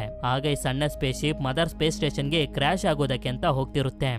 ನೋಡ್ತಿದ್ದಂಗೆನೆ ನವಾರ ಎದೆನೆ ಸೀಳ್ಕೊಂಡು ಕ್ಸೆನೋಮಾರ್ಫ್ ಹೊರಗಡೆ ಬರ್ತಿರುತ್ತೆ. ಅದೇ ಸಮಯಕ್ಕೆ ಇವರ ಸಣ್ಣ ಸ್ಪೇಸ್ ಶಿಪ್ ಹೋಗಿ ಮದರ್ ಸ್ಪೇಸ್ ಶಿಪ್ ನ ಇಂಜಿನ್ ಗೆ ಕ್ರಾಶ್ ಆಗೋಗುತ್ತೆ. ಹಾಗೆ ನವಾರ ಎದೆನ ಸೀಳ್ಕೊಂಡು ಬರ್ತಿರುವಂತ ಕ್ಸೆನೋಮಾರ್ಫ್ ನ ನೋಡಿ ಬ್ರಿಯೋನ್ ಕೂಡ ತುಂಬಾನೇ ಗಾಬರಿ ಆಗೋಗಿರ್ತಾನೆ. ಈಗ ಇವರ ಸ್ಪೇಸ್ ಶಿಪ್ ತೇಲ್ತಾ ಮದರ್ ಸ್ಪೇಸ್ ಸ್ಟೇಷನ್ ನ ಒಳಗಡೆ ಹೋಗಿ ಒಂದು ಗ್ಲಾಸ್ ಅನ್ನು ಹೊಡೆದಾಗ್ತಿದ್ದಂಗೆನೆ ಗಾಳಿ ಎಲ್ಲ ಒಳಗಡೆ ಬರೋದಕ್ಕೆ ಶುರುವಾಗುತ್ತೆ. ಇದರಿಂದ ಈ ಸ್ಪೇಸ್ ಸ್ಟೇಷನ್ ಅದಾಗದೆ ಇದರ ಡೋರ್ ಅನ್ನ ಕ್ಲೋಸ್ ಮಾಡ್ಕೊಳ್ಳುತ್ತೆ. ಅದೇ ಸಮಯಕ್ಕೆ ಸ್ಪೇಸ್ ಸ್ಟೇಷನ್ ನಲ್ಲಿರುವಂತ ಸಿಸ್ಟಮ್ ಹೇಳೋದಕ್ಕೆ ಶುರು ಮಾಡುತ್ತೆ, ಈ ಸ್ಪೇಸ್ ಸ್ಟೇಷನ್ ಆಸ್ಟ್ರಾಯ್ಡ್ ಬೆಲ್ಟ್ ಗೆ ಕ್ರಾಶ್ ಆಗೋದಕ್ಕೆ ಇನ್ನು 47 ನಿಮಿಷಗಳು ಮಾತ್ರ ಉಳಿದಿದೆ ಅಂತ. ಯಾಕೆಂತಂದ್ರೆ ಆಗ್ಲೇ ಸ್ಪೇಸ್ ಸ್ಟೇಷನ್ ಗೆ ಕ್ರಾಶ್ ಆಯ್ತಲ್ಲ, ಇದರಿಂದ ಸ್ಪೇಸ್ ಸ್ಟೇಷನ್ ಸ್ಪೀಡ್ ಜಾಸ್ತಿ ಆಗಿ ಆಸ್ಟ್ರಾಯ್ಡ್ ಬೆಲ್ಟ್ ಕಡೆಗೆ ತುಂಬಾ ಸ್ಪೀಡ್ ಆಗಿ ಹೋಗ್ತಿರುತ್ತೆ. ಅದೇ ಸಮಯಕ್ಕೆ ಈ ಕಡೆ ನಮಗೆ ರೂಕ್ ನ ತೋರಿಸ್ತಾರೆ. ಇವನು ಕಾಂಪೌಂಡ್ 01 ಅನ್ನೋ ಲಿಕ್ವಿಡ್ ಅನ್ನ ಕಾಪಾಡೋದಕ್ಕೆ ಪ್ರಯತ್ನ ಪಡ್ತಿದ್ದಾನೆ ಅಂತ. ನಂತರ ಇವರು ಇಲ್ಲಿಂದ ಮುಂದೆ ಹೋಗೋದಕ್ಕೆ ನೋಡ್ತಾರೆ. ಆದ್ರೆ ಮುಂದೆ ಇರುವಂತ ರೂಮ್ ನಲ್ಲಿ ಬರೀ ಫೇಸ್ ಹಗ್ಗರ್ಸ್ ಗಳೇ ಇರ್ತವೆ. ಈ ಕಡೆ ನಮ್ಗೆ ಆಂಡಿನ ತೋರಿಸ್ತಾರೆ. ಇವನಿಗೆ ಚಿಪ್ಪನ್ನ ಹಾಕಿರೋದಕ್ಕೆ ರೂಕ್ ಹತ್ರ ಬಂದಿರ್ತಾನೆ. ಆಗ ರೂಕ್ ಇವನಿಗೆ ಹೇಳ್ತಾನೆ, ನೀನು ಇನ್ಮೇಲಿಂದ ನಮ್ಮ ವೈಲೆಂಟ್ ಕಂಪನಿಗೆ ಏನ್ ಒಳ್ಳೇದಾಗುತ್ತೋ ಅದನ್ನ ಮಾತ್ರ ಮಾಡ್ಬೇಕು ಅಂತ. ಸರಿ ಅಂತ ಇವನು ಟೈಲರ್ ಹಾಗೆ ರೈನ್ ಇರುವಂತ ಜಾಗಕ್ಕೆ ಬಂದು ಹೇಳ್ತಾನೆ, ಫೇಸ್ ಹಗ್ಗರ್ಸ್ ಗಳಿಗೆ ಕಣ್ಣು ಇರೋದಿಲ್ಲ, ಅವುಗಳು ಅಟ್ಯಾಕ್ ಮಾಡೋದು ಬಾಡಿ ಟೆಂಪರೇಚರ್ ನ ಡಿಟೆಕ್ಟ್ ಮಾಡಿ ಹಾಗೆ ಸೌಂಡ್ ಇಂದ ಅಂತ. ಇದರಿಂದ ಇವ್ರಿಗೊಂದು ಐಡಿಯಾ ಬರುತ್ತೆ, ಈ ಫೇಸ್ ಹಗ್ಗರ್ಸ್ ಗಳಿರುವಂತ ರೂಮ್ ನಲ್ಲಿ ಮನುಷ್ಯರ ಬಾಡಿ ಟೆಂಪರೇಚರ್ ಎಷ್ಟಿರುತ್ತೋ ಅಷ್ಟಕ್ಕೆ ಕಮ್ಮಿ ಮಾಡೋಣ, ಆಗ ಅವುಗಳು ನಮ್ಮನ್ನ ಡಿಟೆಕ್ಟ್ ಮಾಡೋದಕ್ಕಾಗೋದಿಲ್ಲ ಅಂತ. ಅದಕ್ಕೆ ಈ ರೂಮ್ ಟೆಂಪರೇಚರ್ ನ ಮನುಷ್ಯರ ಬಾಡಿ ಟೆಂಪರೇಚರ್ ಗೆ ಮ್ಯಾಚ್ ಮಾಡಿ ಡೋರ್ ಅನ್ನ ಓಪನ್ ಮಾಡ್ತಾರೆ. ಇದರಿಂದ ಫೇಸ್ ಹಗ್ಗರ್ಸ್ ಗಳಿಗೆ ಇವರನ್ನ ಡಿಟೆಕ್ಟ್ ಮಾಡೋದಕ್ಕೆ ಆಗ್ತಿರೋದಿಲ್ಲ. ಆದ್ರಿಂದ ಸ್ವಲ್ಪನು ಸೌಂಡ್ ಮಾಡದೆ ನಿಧಾನವಾಗಿ ಅಲ್ಲಿಂದ ಮುಂದೆ ಹೋಗ್ತಿರ್ಬೇಕಾದ್ರೆ ನೋಡ್ತಾರೆ, ಈ ಜಾಗದಲ್ಲಿ ಎಲ್ಲಂದ್ರೆ ಅಲ್ಲಿ ಬರೀ ಡೆಡ್ ಬಾಡಿಗಳೇ ಇರ್ತವೆ. ಈ ಕಡೆ ನಮ್ಗೆ ಕೇನ ತೋರಿಸ್ತಾರೆ. ಇಲ್ಲೆಲ್ಲ ಏನ್ ನಡೀತಿದೆ ಅಂತಾನು ಕೂಡ ಇವಳಿಗೆ ಅರ್ಥ ಆಗ್ತಿರೋದಿಲ್ಲ. ಅದಕ್ಕೆ ತುಂಬಾ ಹೆದರ್ಕೊಂಡೆ ಅಲ್ಲಿಂದ ಮುಂದೆ ಬಂದಾಗ ನೋಡ್ತಾಳೆ, ನವಾರು ಎದೆ ಸಿಳ್ಕೊಂಡು ಹೊರಗಡೆ ಬಂದಿರುವಂತ ಕ್ಸೆನೋಮಾರ್ಫ್ ಒಂದು ಪ್ರೊಟೆಕ್ಟಿವ್ ಶೀಲ್ಡ್ ಅನ್ನ ಕ್ರಿಯೇಟ್ ಮಾಡ್ಕೊಂಡು ಅದ್ರೊಳಗಡೆ ಬೆಳಿತಿರುತ್ತೆ. ಅದೇ ಸಮಯಕ್ಕೆ ಅಲ್ಲಿಗೆ ಬ್ರಿಯೋನ್ ಬರ್ತಾನೆ. ಬ್ರಿಯೋನ್ ಅದಕ್ಕೆ ಹೈ ವೋಲ್ಟೇಜ್ ಕರೆಂಟ್ ಶಾಕ್ ಅನ್ನ ಕೊಟ್ಟು ಸಾಯಿಸೋದಕ್ಕೆ ನೋಡ್ತಿರ್ತಾನೆ. ಆದ್ರೆ ಕ್ಸೆನೋಮಾರ್ಫ್ ಇವನನ್ನ ಸಾಯಿಸ್ಬಿಡುತ್ತೆ. ಇದರಿಂದ ಕೆ ತುಂಬಾನೇ ಹೆದರ್ಕೊಂಡು ಡೋರ್ ಅನ್ನು ಓಪನ್ ಮಾಡೋದಕ್ಕೆ ತುಂಬಾನೇ ಪ್ರಯತ್ನ ಪಡ್ತಿರ್ತಾಳೆ. ಆದ್ರೆ ಡೋರ್ ಅನ್ನು ಓಪನ್ ಮಾಡೋದಕ್ಕೆ ಇವಳಿಗೆ ಬರ್ತಿರೋದಿಲ್ಲ. ಆದ್ರಿಂದ ಈ ಕಡೆ ಸೈಲೆಂಟ್ ಆಗಿ ಹೋಗ್ತಿರುವಂತ ಟೈಲರ್ ಗೆ ಕಾಲ್ ಮಾಡಿ ಜೋರಾಗಿ ಬಡ್ಕೋತಿರ್ತಾಳೆ, ನನಗೆ ಡೋರ್ ಅನ್ನು ಓಪನ್ ಮಾಡೋದಕ್ಕೆ ಆಗ್ತಿಲ್ಲ, ಹೇಗೆ ಓಪನ್ ಮಾಡೋದು ಅಂತ. ಟೈಲರ್ ಕೂಡ ಅವಳಿಗೆ ನಿಧಾನವಾಗಿ ಹೇಗೆ ಡೋರ್ ಅನ್ನ ಓಪನ್ ಮಾಡೋದು ಅಂತ ಹೇಳ್ಕೊಡ್ತಾನೆ. ಅಷ್ಟೊತ್ತಿಗೆ ಆ ಪ್ರೊಟೆಕ್ಟಿವ್ ಶೀಲ್ಡ್ ಇಂದ ಕ್ಸೆನೋಮಾರ್ಫ್ ಕೂಡ ಹೊರಗಡೆ ಬರ್ತಿರುತ್ತೆ. ಆಗ ಹೇಗೋ ಮಾಡಿ ಇವಳು ಡೋರ್ ಅನ್ನು ಓಪನ್ ಮಾಡಿ ಆ ಸಣ್ಣ ಸ್ಪೇಸ್ ಶಿಪ್ ಇಂದಾನೆ ಹೊರಗಡೆ ಬರ್ತಾಳೆ. ಈ ಕಡೆ ಟೈಲರ್ ಮಾಡಿದಂತ ಸೌಂಡ್ ಅನ್ನ ಕೇಳಿ ಎಲ್ಲಾ ಫೇಸ್ ಹಗ್ಗರ್ಸ್ ಗಳು ಇವರನ್ನ ಅಟ್ಯಾಕ್ ಮಾಡೋದಕ್ಕೆ ಶುರು ಮಾಡ್ತವೆ. ಅಷ್ಟೊತ್ತಿಗೆ ಇವರು ಕೂಡ ತುಂಬಾ ಕಷ್ಟಪಟ್ಟು ಅಲ್ಲಿಂದ ಮುಂದೆ ಬಂದು ಡೋರ್ ಅನ್ನ ಕ್ಲೋಸ್ ಮಾಡ್ಕೊಬಿಡ್ತಾರೆ. ನಂತರ ಮದರ್ ಸ್ಪೇಸ್ ಸ್ಟೇಷನ್ ನ ತೋರಿಸ್ದಾಗ್ಲೇ ನಮ್ಗೆ ಗೊತ್ತಾಗೋದು, ಈ ಸ್ಪೇಸ್ ಸ್ಟೇಷನ್ 2 ಭಾಗ ಆಗಿದೆ ಅಂತ. ಒಂದು ಭಾಗದ ಹೆಸರು ರಾಮಿಲಸ್ ಆದ್ರೆ ಇನ್ನೊಂದು ಭಾಗದ ಹೆಸರು ರೇಮಸ್ ಅಂತ. ಈ ಕಡೆ ಕೆ ಬಿದ್ದಿರುವಂತ ಜಾಗದಲ್ಲಿ ವಾಟರ್ ಲೀಕೇಜ್ ಆಗೋಗುತ್ತೆ. ಸರಿ ಅಂತ ಇವಳು ಇಲ್ಲಿಂದ ತಪ್ಪಿಸ್ಕೊಂಡು ಹೋಗೋದಕ್ಕೆ ಪ್ರಯತ್ನ ಪಡ್ತಿರ್ಬೇಕಾದ್ರೆ ಆ ಜಾಗಕ್ಕೆ ಕ್ಸೆನೋಮಾರ್ಫ್ ಕೂಡ ಬರುತ್ತೆ. ಕೆ ಮೇಲೆ ನೀರ್ ಬಿದ್ದಿರೋದ್ರಿಂದ ಇವಳನ್ನ ಡಿಟೆಕ್ಟ್ ಮಾಡೋದಕ್ಕೆ ಜನಮಾರ್ಫ್ಗೆ ಆಗೋದಿಲ್ಲ. ಅದಕ್ಕೆ ಅಲ್ಲಿಂದ ಹೊಟ್ಟೋಗುತ್ತೆ. ಇವಳು ಕೂಡ ತಪ್ಪಿಸ್ಕೊಂಡು ಹೋಗ್ಬೇಕು ಅಂತ ಒಂದು ಬಾಗ್ಲ ಹತ್ರ ಬಂದಾಗ ಆ ಡೋರ್ ಓಪನ್ ಆಗ್ತಿರೋದಿಲ್ಲ. ಅದೇ ಸಮಯಕ್ಕೆ ಅಲ್ಲಿಗೆ ಟೈಲರ್ ಕೂಡ ಬರ್ತಾನೆ. ಆಂಡಿ ಆ ಡೋರ್ ಅನ್ನು ಓಪನ್ ಮಾಡೋದಕ್ಕೆ ಹೋಗ್ತಿರ್ಬೇಕಾದ್ರೆ ನೋಡ್ತಾನೆ ಅವಳ ಹಿಂದೆನೆ ಜೆನೋಮಾರ್ಫ್ ಏಲಿಯನ್ ಬಂದು ಕುಂತಿರುತ್ತೆ. ಅದಕ್ಕೆ ಇವನು ಡೋರ್ ಅನ್ನ ಓಪನ್ ಮಾಡೋದಕ್ಕೆ ಹೋಗೋದಿಲ್ಲ, ಇದರಿಂದ ಎಲ್ಲರ ಪ್ರಾಣಕ್ಕೂ ಅಪಾಯ ಆಗುತ್ತೆ ಅಂತ. ಆಗ ಅದೇ ಸಮಯಕ್ಕೆ ಜೆನೋಮಾರ್ಫ್ ಕೇನೆ ಆಳ್ಕೊಂಡು ಹೊಟ್ಟೋಗುತ್ತೆ. ಆ ಚಿಪ್ಪನ್ನ ಹಾಕಿದ್ಮೇಲೆ ಆಂಡಿ ನನ್ ಮಾತನ್ನ ಕೇಳ್ತಿಲ್ಲ ಅಂತ ರೈನ್ ತುಂಬಾನೇ ಹೆದರ್ಕೋತಿರ್ತಾಳೆ. ಅದೇ ಸಮಯಕ್ಕೆ ಆಂಡಿ ಕೂಡ ಅವರಿಗೆ ಹೇಳ್ತಾನೆ, ಇನ್ಮೇಲೆ ನಾನು ನಮ್ಮ ವೈಲೆಂಟ್ ಕಂಪನಿಗೆ ಏನ್ ಒಳ್ಳೇದಾಗುತ್ತೋ ಅದನ್ನ ಮಾತ್ರ ಮಾಡ್ತೀನಿ ಅಂತ. ಅಂದ್ರೆ ಆಂಡಿಗೆ ಈಗ ರೈನ್ ಅಂದ್ರೆ ಸ್ವಲ್ಪನೂ ಲೆಕ್ಕಕ್ಕೆ ಇಲ್ಲ ಅಂತ. ಈಗ ನಾವ್ ಎಲ್ಲಿಗೆ ಹೋಗ್ತಿದೀವಿ ಅಂತ ಆಂಟಿನ ಕೇಳಿದಾಗ ಇವನು ಹೇಳ್ತಾನೆ, ರೂಕ್ ನನ್ಗೊಂದು ಕೆಲ್ಸನ ಕೊಟ್ಟಿದ್ದಾನೆ, ನಾನ್ ಅದನ್ನ ಮುಗಿಸ್ಬೇಕು, ನೀವಿಬ್ರು ಬೇಕಾದ್ರೆ ಇಲ್ಲಿಂದ ಯಾವಾಗ ಗ್ರಹಕ್ಕೆ ಹೋಗ್ಬೋದು ಅಂತ. ನಂತರ ಆಂಡಿ ಇವ್ರಿಬ್ರನ್ನ ಕರ್ಕೊಂಡು ಒಂದು ಲ್ಯಾಬ್ಗೆ ಬರ್ತಾನೆ. ಇಲ್ಲಿ ನೋಡಿದ್ರೆ ಒಂದು ದೊಡ್ಡ ಬಾಟಲ್ ನಲ್ಲಿ ವಿಚಿತ್ರವಾಗಿರುವಂತ ಲಿಕ್ವಿಡ್ ಇರುತ್ತೆ. ಆಗ ರೂಕ್ ಇವರಿಗೆ ಹೇಳ್ತಾ ಹೋಗ್ತಾನೆ, ಮನುಷ್ಯರು ಭೂಮಿಯಿಂದ ಹೊರಗಡೆ ಸ್ಪೇಸ್ ನಲ್ಲಿ ಅಥವಾ ಬೇರೆ ಗ್ರಹದಲ್ಲಿ ವಾಸ ಮಾಡೋದಕ್ಕೆ ತುಂಬಾನೇ ಕಷ್ಟ ಆಗುತ್ತೆ. ಅದಕ್ಕೆ ನಾನು ನಮ್ಗೆ ಸಿಕ್ಕಿದ್ದಂತ ಜೆನೋಮಾರ್ಫ್ ನ DNA ಯೂಸ್ ಮಾಡ್ಕೊಂಡು ಕಾಂಪೌಂಡ್ Z01 ಅನ್ನೋ ಒಂದು ಲಿಕ್ವಿಡ್ ಅನ್ನ ಕಂಡಿಡ್ದೆ. ಆ ಲಿಕ್ವಿಡ್ ಅನ್ನ ಮನುಷ್ಯರಿಗೆ ಇಂಜೆಕ್ಟ್ ಮಾಡಿದ್ರೆ ಯಾವುದೇ ಗ್ರಹ ಇರ್ಲಿ, ಯಾವುದೇ ತರದ ಎನ್ವಿರಾನ್ಮೆಂಟ್ ಇರ್ಲಿ, ಮನುಷ್ಯರು ಊಟ ತಿಂಡಿ ಇಲ್ದಂಗೆ ಸಾವಿರಾರು ವರ್ಷಗಳು ಬದುಕಬಹುದು ಅಂತ.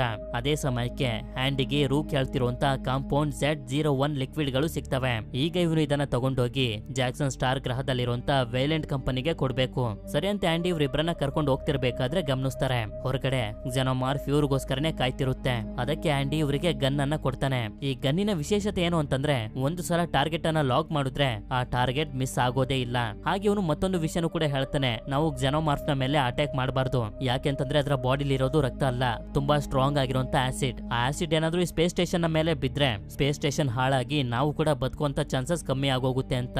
ಅಂದ್ರೆ ಈ ಗನ್ನನ್ನ ತಗೊಂಡಿರೋದು ಅದನ್ನ ಬರೀ ಹೆದರ್ಸೋದಕ್ಕಷ್ಟೇ. ಸರಿ ಅಂತ ಹೇಳಿ ಇವ್ರು 3 ಜನ ಮತ್ತೊಂದು ದಾರಿಲಿ ಹೊರಗಡೆ ಹೋಗ್ಬೇಕು ಅಂತ ಬರ್ತಾರೆ. ಆದ್ರೆ ಇಲ್ಲಿಗೆ ಬಂದಾಗ್ಲೇ ಅವ್ರಿಗೆ ಗೊತ್ತಾಗೋದು ಈ ಜಾಗದಲ್ಲಿ ಫೇಸ್ ಅಗರ್ಸ್ ಗಳು ಹಾಗೆ ಜೆನೋಮಾರ್ಫ್ ಗಳು ವಾಸ ಮಾಡ್ತಿದಾವೆ ಅಂತ. ಅದೇ ಸಮಯಕ್ಕೆ ಕೇಕ್ ಹೋಗ್ತಿರೋದು ಟೈಲರ್ಗೆ ಕೇಳಿಸುತ್ತೆ. ಅದನ್ನ ಫಾಲೋ ಮಾಡ್ಕೊಂಡು ಬಂದಾಗ ಗೊತ್ತಾಗುತ್ತೆ ಕೆ ಇನ್ನೂ ಕೂಡ ಬದುಕಿದಾಳೆ ಅಂತ. ಆದ್ರೆ ಇವಳ ಸ್ಥಿತಿ ಹೆಚ್ಚು ಹೊತ್ತು ಬದುಕೋ ರೀತಿ ಇರೋದಿಲ್ಲ, ಯಾಕೆಂತಂದ್ರೆ ಇವಳ ಬಾಡಿಯಿಂದ ತುಂಬಾನೇ ರಕ್ತ ಹೊಟ್ಟೋಗಿರುತ್ತೆ. ಆಗ ಆಂಡಿ ಕಾಂಪೌಂಡ್ Z01 ಲಿಕ್ವಿಡ್ ಅನ್ನ ಅವರಿಗೆ ಕೊಡ್ತಾನೆ. ಈಗ ಇವಳು ಉಳಿಬೇಕು ಅಂತಂದ್ರೆ ಇದನ್ನ ಅವಳಿಗೆ ಇಂಜೆಕ್ಟ್ ಮಾಡಿ ಅಂತ. ಆದ್ರೆ ಅದನ್ನ ಇಂಜೆಕ್ಟ್ ಮಾಡೋದ್ ಬೇಡ ಅಂತ ರೈನ್ ಹೇಳ್ತಾಳೆ. ಅದೇ ಸಮಯಕ್ಕೆ ಇಲ್ಲಿಗೆ ಜೆನೋಮಾರ್ಫ್ ಬರ್ತಿರೋದು ಇವರಿಗೆ ಗೊತ್ತಾಗುತ್ತೆ. ಅದಕ್ಕೆ ಅಲ್ಲಿಂದ ಸೀದಾ ಲಿಫ್ಟ್ ಇರುವಂತ ಜಾಗಕ್ಕೆ ಬಂದು ತಲುಪ್ತಾರೆ. ಆಗ್ಲೇ ನಮ್ಗೆ ಗೊತ್ತಾಗೋದು ರೈನ್ ಹಿಂದೆ ಜೆನೋಮಾರ್ಫ್ ಇದೆ ಅಂತ. ಆದ್ರಿಂದ ಅವಳನ್ನ ಕಾಪಾಡೋದಕ್ಕೆ ಹೋಗಿ ಟೈಲರ್ ಅದರಿಂದ ಚುಚ್ಚಿಸ್ಕೊಬಿಡ್ತಾನೆ. ಅದು ಇವನನ್ನ ಮೇಲಕ್ಕೆ ಎಳ್ಕೊಂಡ್ ಬಂದಾಗ ನೋಡ್ತಾನೆ ಈ ಜಾಗದಲ್ಲಿ ಇನ್ನೂ ಕೂಡ ತುಂಬಾ ಜೆನೋಮಾರ್ಫ್ ಗಳು ಇದಾವೆ ಅಂತ. ನಂತರ ಅವುಗಳು ಟೈಲರ್ ನ ಸಾಯಿಸ್ಬಿಡ್ತವೆ. ಈ ಕಡೆ ಮತ್ತೊಂದು ಜೆನೋಮಾರ್ಫ್ ಆಂಡಿ ಮೇಲೆ ಅಟ್ಯಾಕ್ ಮಾಡ್ಬಿಡುತ್ತೆ. ಆದ್ರಿಂದ ರೈನ್ ಕೂಡ ಕೇನ ಲಿಫ್ಟ್ ನ ಒಳಗಡೆ ಹಾಕೊಂಡು ತುಂಬಾ ಕಷ್ಟಪಟ್ಟು ಲಿಫ್ಟ್ ಅನ್ನ ಆನ್ ಮಾಡ್ಬಿಡ್ತಾಳೆ. ಆದ್ರೆ ಹೋಗ್ತಿರ್ಬೇಕಾದ್ರೆ ಆಂಡಿನ ನೆನ್ಸ್ಕೊಂಡು ತುಂಬಾ ಬೇಜಾರಾಗಿ ಕಾಂಪೌಂಡ್ Z01 ಅನ್ನ ಕೇಗೆ ಕೊಟ್ಟು ಹೇಳ್ತಾಳೆ, ನೀನು ಇದನ್ನ ತಗೊಂಡು ಸ್ಪೇಸ್ ಶಿಪ್ ನ ಆಟೋ ಪೈಲಟ್ ಗೆ ಹಾಕೊಂಡು ಜಾಕ್ಸನ್ ಸ್ಟಾರ್ ಗ್ರಹಕ್ಕೆ ಹೋಗು, ನಾನು ಹೇಗೋ ಮಾಡಿ ಆಂಡಿನ ಕರ್ಕೊಂಡು ಬರ್ತೀನಿ ಅಂತ ಹೇಳಿ ಇವಳು ಲಿಫ್ಟ್ ಇಂದ ಕೆಳಗಡೆ ಬರ್ತಾಳೆ. ಆದ್ರೆ ಕೆ ಮಾತ್ರ ನನ್ನ ಹೊಟ್ಟೆಲಿ ಬೆಳಿತಿರುವಂತ ಮಗುಗೋಸ್ಕರನಾದ್ರೂ ನಾನು ಬದುಕಲೇಬೇಕು ಅಂತ ಆ ಲಿಕ್ವಿಡ್ ಅನ್ನ ಇಂಜೆಕ್ಟ್ ಮಾಡ್ಕೊಬಿಡ್ತಾಳೆ. ರೈನ್ ಮತ್ತೆ ಲಿಫ್ಟ್ ಇಂದ ಕೆಳಗಡೆ ಬರ್ತಾಳೆ. ಸುತ್ತಮುತ್ತ ಜೆನೋಮಾರ್ಫ್ ನ ಸೌಂಡ್ ಗಳು ಕೇಳಿಸ್ತಿದ್ರು ಕೂಡ ಆಂಡಿ ಹತ್ರ ಬಂದು ಇವನಿಗೆ ಅರ್ಥ ಮಾಡಿಸ್ತಾಳೆ, ಆ ಚಿಪ್ ಅನ್ನ ತೆಗೆದು ನಿನ್ನ ರೀಸೆಟ್ ಮಾಡಿದ್ರೆ ಮಾತ್ರ ನೀನ್ ಸರಿ ಹೋಗೋದು ಅಂತ. ಅದಕ್ಕೆ ಇವನು ಕೂಡ ಒಪ್ಕೊಳ್ತಿದ್ದಂಗೆನೆ ಇವಳು ಚಿಪ್ ಅನ್ನ ತೆಗೆದು ರೀಸೆಟ್ ಮಾಡ್ತಾಳೆ. ಆಗ ಇವನು ಮೊದ್ಲು ಹೇಗೆ ಚಿಕ್ಕ ಹುಡುಗನ್ ತರ ಬಿಹೇವ್ ಮಾಡ್ತಿದ್ನೋ ಅದೇ ರೀತಿ ಆಗ್ತಾನೆ. ಅದೇ ಸಮಯಕ್ಕೆ ಜೆನೋಮಾರ್ಫ್ ಗಳು ಇಲ್ಲಿಗೆ ಬರ್ತಿರೋದು ಇವರಿಗೆ ಗೊತ್ತಾಗುತ್ತೆ. ಈ ಕಡೆ ನಮ್ಗೆ ತೋರಿಸ್ತಾರೆ ಕೆ ಲಿಫ್ಟ್ ಇಂದ ಹೊರಗಡೆ ಬಂದು ಇವರ ಸಣ್ಣ ಸ್ಪೇಸ್ ಶಿಪ್ ಹತ್ರ ಹೋಗ್ತಿರ್ತಾಳೆ. ರೈನ್ ಹಾಗೆ ಆಂಡಿ ಇಲ್ಲಿಂದ ತಪ್ಪಿಸ್ಕೊಂಡು ಹೋಗೋದಕ್ಕೆ ಯಾವ್ದಾದ್ರು ದಾರಿ ಸಿಗುತ್ತಾ ಅಂತ ಹುಡ್ಕಾಡ್ತಿರ್ಬೇಕಾದ್ರೆ ರೂಕ್ ಇವರನ್ನ ಕಾಂಟ್ಯಾಕ್ಟ್ ಮಾಡಿ ಹೇಳ್ತಿರ್ತಾನೆ, ನೀವ್ ಇಲ್ಲಿಂದ ತಪ್ಪಿಸ್ಕೊಂಡು ಹೋಗೋದಕ್ ಆಗೋದಿಲ್ಲ ಅಂತ.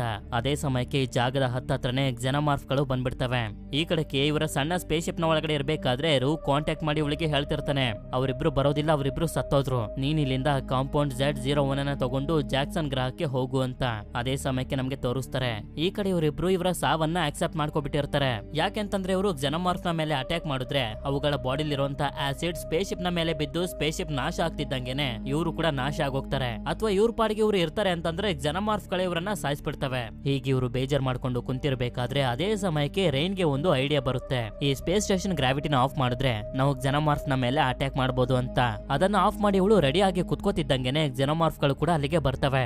ಈಗ ಗ್ರಾವಿಟಿ ಆಫ್ ಆಗಿರೋದ್ರಿಂದ ಜೆನೋಮಾರ್ಫ್ ಗಳೆಲ್ಲ ತೇಲಾಡೋದಕ್ಕೆ ಶುರು ಮಾಡ್ತವೆ. ಇದನ್ನೇ ಅಡ್ವಾಂಟೇಜ್ ಆಗಿ ತಗೊಂಡು ರೈನ್ ಅವುಗಳ ಮೇಲೆ ಶೂಟ್ ಮಾಡ್ತಾ ಸಾಯಿಸೋದಕ್ಕೆ ಶುರು ಮಾಡ್ತಾಳೆ. ಹಾಗೆ ಅವುಗಳ ಆಸಿಡ್ ಕೂಡ ಸ್ಪೇಸ್ ಶಿಪ್ ನ ಮೇಲೆ ಬೀಳ್ತಿರೋದಿಲ್ಲ, ತೇಲಾಡ್ತಿರ್ತವೆ. ಹೀಗೆ ಇಲ್ಲಿಗೆ ಬಂದಿದ್ದಂತ ಎಲ್ಲಾ ಜೆನೋಮಾರ್ಫ್ ಗಳನ್ನ ಇವಳು ಸಾಯಿಸ್ಬಿಡ್ತಾಳೆ.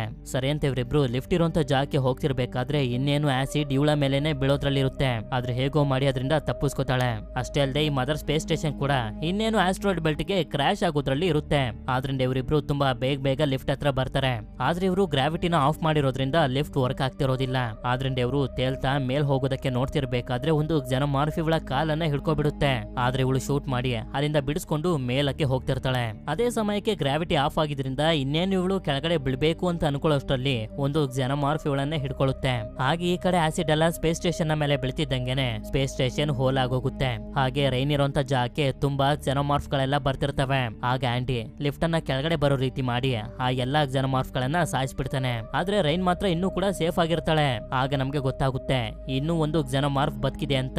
ಅದು ಇನ್ನೇನು ಇವಳ ಮೇಲೆ ಅಟ್ಯಾಕ್ ಮಾಡಿ ಸಾಯಿಸ್ಬೇಕು ಅಂತ ಅನ್ಕೊಳ್ಳೋಷ್ಟರಲ್ಲಿ ಅಲ್ಲಿಗೆ ಆಂಡಿ ಬಂದು ಅದಕ್ಕೆ ಶೂಟ್ ಮಾಡಿ ಸಾಯಿಸ್ಬಿಡ್ತಾನೆ. ಇದಾದ್ಮೇಲೆ ಇವರು ಕೆ ಇರುವಂತೆ ಇವರ ಸಣ್ಣ ಸ್ಪೇಸ್ ಶಿಪ್ ನ ಒಳಗಡೆ ಬಂದು ಅದನ್ನ ತಗೊಂಡು ಮದರ್ ಸ್ಪೇಸ್ ಸ್ಟೇಷನ್ ನ ಹೊರಗಡೆ ಬರ್ತಿದ್ದಂಗೆನೆ ಈ ಸ್ಪೇಸ್ ಸ್ಟೇಷನ್ ಕೂಡ ಆಸ್ಟ್ರಾಯ್ಡ್ ಬೆಲ್ಟ್ ಗೆ ಕ್ರಾಶ್ ಆಗೋದಕ್ಕೆ ಶುರು ಆಗೋಗುತ್ತೆ. ನಂತರ ಸಿರಮ್ ಅನ್ನ ಇಂಜೆಕ್ಟ್ ಮಾಡ್ಕೊಂಡಿರೋದ್ರಿಂದ ಕೆ ಈಗ ಆರೋಗ್ಯವಾಗಿರ್ತಾಳೆ. ಆಗ ರೈನ್ ಕೂಡ ಇವಳನ್ನ ಸ್ಲೀಪಿಂಗ್ ಚೇಂಬರ್ ನ ಒಳಗಡೆ ಮಲಗಿಸ್ತಾಳೆ. ನಂತರ ರುಕ್ ಇವರಿಬ್ಬರನ್ನ ಕಾಂಟ್ಯಾಕ್ಟ್ ಮಾಡಿ ಹೇಳ್ತಿರ್ತಾನೆ, ನೀವು ಕಾಂಪೌಂಡ್ Z01 ಅನ್ನ ಜಾಕ್ಸನ್ ಸ್ಟಾರ್ ಗ್ರಹಕ್ಕೆ ತಗೊಂಡೋಗ್ಬೇಕು ಅಂತ. ಆದ್ರೆ ಅದಕ್ಕೆ ಇವರಿಬ್ರು ಕೂಡ ಒಪ್ಕೊಳ್ಳೋದಿಲ್ಲ. ಆಗ ನಮ್ಗೆ ತೋರಿಸ್ತಾರೆ ಈ ಸ್ಪೇಸ್ ಸ್ಟೇಷನ್ ಕ್ರಾಶ್ ಆಗ್ತಿರೋದ್ರಿಂದ ಇದ್ರೊಳಗಡೆ ಇರುವಂತ ರೂಕ್ ಕೂಡ ನಾಶ ಆಗೋಗ್ತಾನೆ. ಈಗ ರೈನ್ ಡಿಸೈಡ್ ಮಾಡ್ಬಿಟ್ಟಿರ್ತಾಳೆ, ಏನಾದ್ರೂ ಪರವಾಗಿಲ್ಲ ಆಂಡಿನ ಕರ್ಕೊಂಡು ನಾನು ಯಾವಾಗ ಗ್ರಹಕ್ಕೆ ಹೋಗ್ತೀನಿ ಅಂತ. ಅದೇ ಸಮಯಕ್ಕೆ ಕೆ ಇರುವಂತ ಸ್ಲೀಪಿಂಗ್ ಚೇಂಬರ್ ಇಂದ ಏನೋ ಸೌಂಡ್ ಬರ್ತಿದೆ ಅಂತ ಹೊರಗಡೆ ತೆಗೆದು ನೋಡಿದ್ರೆ ಇವಳು ಕಾಂಪೌಂಡ್ Z01 ಅನ್ನ ಇಂಜೆಕ್ಟ್ ಮಾಡ್ಕೊಂಡಿರೋದು ಗೊತ್ತಾಗುತ್ತೆ. ಅಷ್ಟೇ ಅಲ್ಲದೆ ಇವಳ ಹೊಟ್ಟೆ ಒಳಗಡೆ ಇರುವಂತ ಮಗು ತುಂಬಾ ವೇಗವಾಗಿ ಬೆಳೆದು ಅವಳ ಹೊಟ್ಟೆಯಿಂದ ಒಂದು ವಿಚಿತ್ರವಾಗಿರುವಂತ ವಸ್ತು ಹೊರಗಡೆ ಬರುತ್ತೆ. ಅದನ್ನ ನಾಶ ಮಾಡೋದಕ್ಕೆ ಅಂತ ರೈನ್ ನೋಡ್ತಿರ್ಬೇಕಾದ್ರೆ ಅದ್ರೊಳಗಡೆ ಇವಳಿಗೆ ಒಂದು ಮಗು ಕಾಣಿಸುತ್ತೆ. ಅದೇ ಸಮಯಕ್ಕೆ ಆ ಮಗು ಇದ್ದಂತ ವಸ್ತು ಕೆಳಗಡೆ ಬಿದ್ದೋಗುತ್ತೆ. ಅದಕ್ಕೆ ಇವಳು ಕೂಡ ಕೆಳಗಡೆ ಬಂದು ನೋಡಿದ್ರೆ ಅದರಲ್ಲಿ ಮಗು ಇರೋದಿಲ್ಲ, ಬರೀ ಆಸಿಡ್ ಮಾತ್ರ ಇರುತ್ತೆ. ಹಾಗೆ ಅದ್ರ ಪಕ್ಕನೆ ತುಂಬಾ ದೊಡ್ಡ ದೊಡ್ಡ ಹೆಜ್ಜೆ ಗುರುತುಗಳೆಲ್ಲ ಇರ್ತವೆ. ಈ ಕಡೆ ಆಂಡಿ ಕೆ ಹತ್ರ ಬಂದು ನೋಡಿದ್ರೆ ಕೆ ಕೆಳಗಡೆ ಬಿದ್ದಿರ್ತಾಳೆ. ಹಾಗೆ ಹಿಂದೆ ಏನೋ ಸೌಂಡ್ ಬಂತು ಅಂತ ಹಿಂದೆ ತಿರುಗಿ ನೋಡಿದ್ರೆ ಕೇನ ಹೊಟ್ಟೆ ಒಳಗಡೆ ಹುಟ್ಟಿದಂತ ಮಗು ಕೆಲವು ಸೆಕೆಂಡ್ ಗಳಲ್ಲಿ ತುಂಬಾ ದೊಡ್ಡದಾಗಿ ಮಾನ್ಸ್ಟರ್ ನ ರೀತಿ ಬೆಳ್ಕೊಬಿಟ್ಟಿರುತ್ತೆ. ಇದೆಲ್ಲ ಆಗಿರೋದು ಆ ಸೀರಮ್ ಇಂದಾನೆ. ಯಾಕೆಂತಂದ್ರೆ ಅದರಲ್ಲಿ ಜೆನೋಮಾರ್ಫ್ ನ DNA ಇತ್ತಲ್ಲ ಅದಕ್ಕೆ. ಈಗ ಇದು ಜೆನೋಮಾರ್ಫ್ ಹಾಗೆ ಮನುಷ್ಯರ ಹೈಬ್ರಿಡ್. ಅದು ಮೊದಲು ಆಂಡಿ ಮೇಲೆ ಅಟ್ಯಾಕ್ ಮಾಡಿ ಅದಾದ್ಮೇಲೆ ಕೆ ಹತ್ರ ಬರುತ್ತೆ. ನಂತರ ಈ ಜಾಗಕ್ಕೆ ರೈನ್ ಬಂದು ನೋಡಿದ್ರೆ ಆಂಡಿ ಡ್ಯಾಮೇಜ್ ಆಗೋಗಿರ್ತಾನೆ. ಹಾಗೆ ಕೆ ಏನಾಗಿರ್ಬೋದು ಅಂತ ಬಂದು ನೋಡಿದ್ರೆ ಆ ವಿಚಿತ್ರವಾಗಿರುವಂತ ಏಲಿಯನ್ ಕೆ ನ ಮುಕ್ಕಾಲು ಭಾಗ ತಿನ್ಬಿಟ್ಟಿರುತ್ತೆ.